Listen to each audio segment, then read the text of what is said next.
دیکھوں جو آسمان سے تو اتنی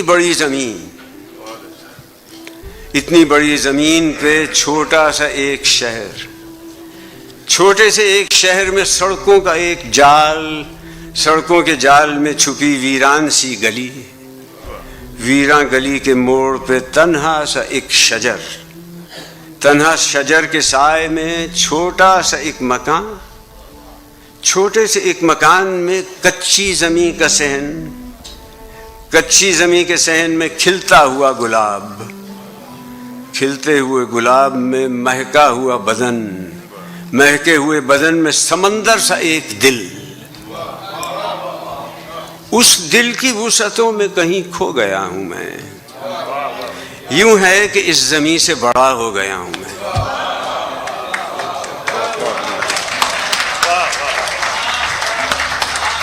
محبت اور ضرورت، میں اپنے دل کی سب سچائیوں کے ساتھ یہ اقرار کرتا ہوں، میں تم سے پیار کرتا ہوں، مگر جو کہہ رہا ہوں میں بہت ممکن ہے پورے سچ کی آنچ اس سے نہ گزری ہو۔ میرے ہونٹوں پہ جو لفظ محبت ہے بہت ممکن ہے وہ میری ضرورت ہو۔ محبت اور ضرورت اپنی اپنی سرحدوں میں قید ہیں، دونوں کی دنیایں الگ ہیں۔ میں ایک دنیا میں ہوں اور دوسری دنیا کے خواب آتے ہیں آنکھوں میں، ادھوری چاہتے میری، ادھوری داستاں میری، میرے جذبے ادھورے ہیں، میری خواہش کے پیمانے ادھورے ہیں، محبت کے میرے ہونٹوں پہ افسانے ادھورے ہیں، ادھورے پن کی ایک دنیا میرے چاروں طرف ہے، پھر بھی اپنے دل کی سب گہرائیوں کے ساتھ، سب سچائیوں کے ساتھ میں اقرار کرتا ہوں، میں تم سے پیار کرتا ہوں۔ خود سے پہلی ملاقات، مجھے خود سے ملے عرصہ ہوا ہے، اور ابھی کچھ پہلے ایک بستی میں ایک چھوٹے سے گھر میں، جس کو گھر کہنا بھی گویا گھر کے زندہ لفظ پر الزام دھرنا ہے، مگر وہ گھر ہی تو تھا جس کے دروازے پہ میلے ٹاٹ کے پردے پڑے تھے۔ ہاں مجھے یاد آ گیا وہ ٹاٹ کا میلا سا پردہ جس میں ایک سوراخ بھی تھا، اور اس سوراخ ہی سے چاند کے ننگے بدن کو رقص کرتے دیکھتا تھا میں۔ وہیں پر ٹاٹ کے پردے کے پاس ایک ڈھیر بھی تھا پتھروں کا، جس پہ اکثر بیٹھ کر میں آسماں کے سارے تارے جگنوؤں کی طرح اپنی مٹھیوں میں بھینچ لیتا تھا۔ وہ سارے تارے پوری رات مجھ سے ڈھیر ساری بات کرتے تھے۔ وہیں پر تو میں پہلی بار خود سے مل سکا تھا؟ نہیں، شاید نہیں، میں تو وہاں بالکل اکیلا تھا، سو اپنے آپ سے ملنا عجب سی بات لگتی ہے، مگر میں خود سے پہلی بار ایک دن تو ملا تھا نا۔ سو وہ دن اور آج کا دن ایک سوال مستقل میرے لیے بن کر کھڑا ہے۔ میری بے ربط بے ترتیب سوچوں میں نہ جانے کیسا ہنگامہ بپا ہے۔ کوئی مجھ سے مسلسل پوچھتا یہ ہے کہ پہلی بار میں خود سے ملا تھا کب، کہاں، کس موڑ پر، کس راستے پر، کون سی گلیوں میں آوارہ پھرا تھا میں؟ ملا بھی تھا کہ اپنے آپ سے روٹھا ہوا تھا میں۔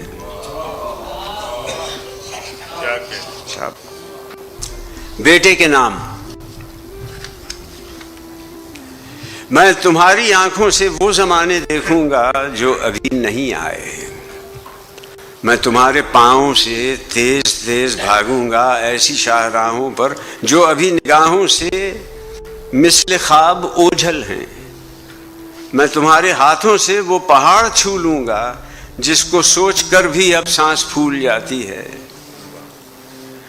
وہ پہاڑ، وہ رستے جن پہ تم کو جانا ہے، وہ نیا زمانہ ہے اور وہ تمہارا ہے۔ میں کہ اس زمانے کو دیکھ بھی نہ پاؤں گا، لیکن اس زمانے کی ہر گھڑی کو، ہر پل کو میری آنکھیں دیکھیں گی، ان چمکتی آنکھوں سے جو تمہاری آنکھیں ہیں۔ میں تمہاری آنکھوں میں پیار بن کے رہتا ہوں، نور بن کے بستا ہوں، خواب بن کے زندہ ہوں. میرے سارے خوابوں کو ان جمیل آنکھوں کے ایک گوشے میں تم چھپا کے رکھ لینا، اور اگر کبھی یہ خواب پھول بن کے مہکے تو ان کی خوشبوؤں میں تم میرے نام کے سب حرف احتیاط سے رکھنا، احتیاط سے رکھنا.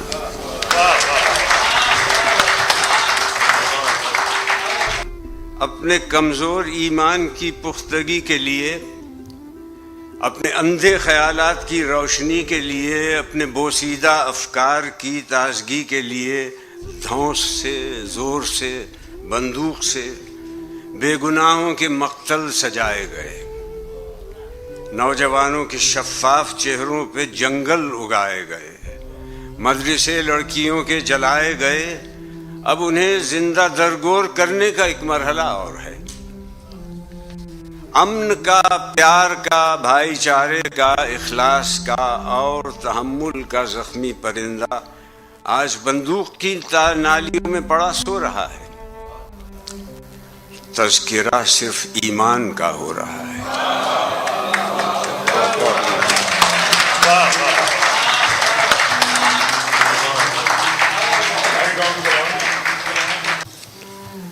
ستمبر رقص کرتا ہے، نظم کا عنوان.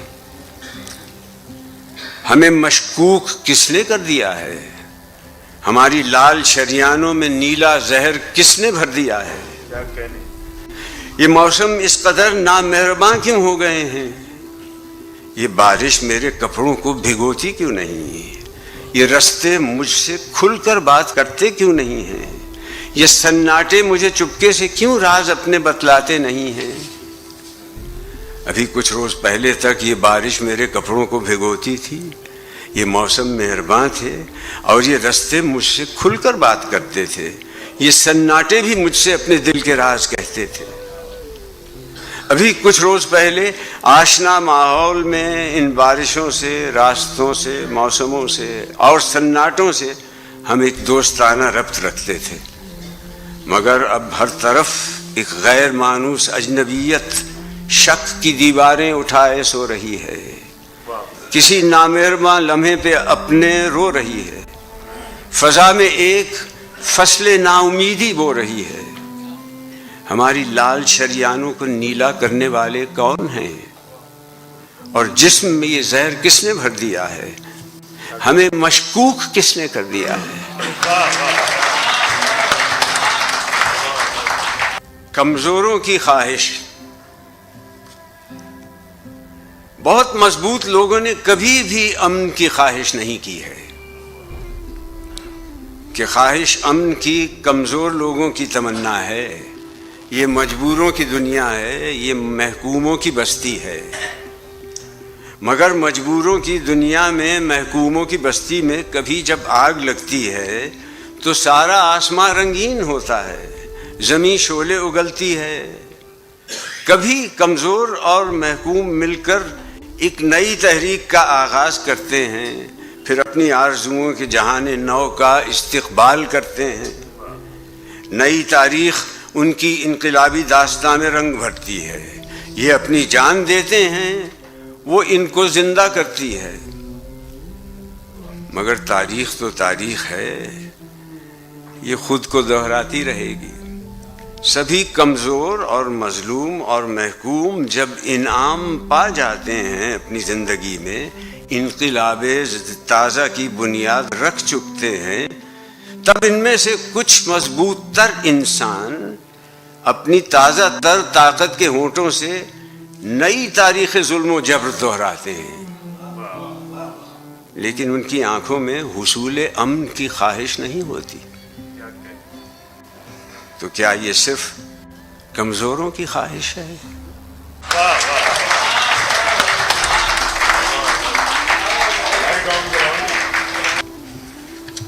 اونچی عمارتوں کے محلے میں جہاں میں ہوں، یہ رستہ میں نے تصویروں میں دیکھا تھا. یہ ساتوں رنگ میں ڈوبی ہوئی سڑکیں اور ان سڑکوں پہ چلتے لوگ، یوں لگتا تھا جیسے مٹھیوں میں ان کی خوشحالی کے جگنو قید ہیں اپنی خوشی سے. یہ تصویریں چھپی تھیں پہلی دنیا کے رسالوں میں. میں ان تصویروں کے ہر زاویے کو دیکھتا رہتا تھا حسرت سے. یہ تصویریں سجی تھیں میرے خوابوں میں، خیالوں میں. مگر میں آج اس دنیا میں، ان اونچی عمارات اور اس روشن محلے میں، بہت گندے سے ایک سب وے کے پاس آ کر بہت حیران کھڑا ہوں. برابر میں بجاتا ہے گٹار ایک زندگی سے خالی چہرے والا فنکار. میں موسیقی کے فن کی داد دوں یا اس کے خالی ہاتھ میں اپنے پرانے خواب کی تعبیر دے دوں؟ میں اس کو پہلی دنیا کے رسالوں میں چھپی تصویر دے دوں؟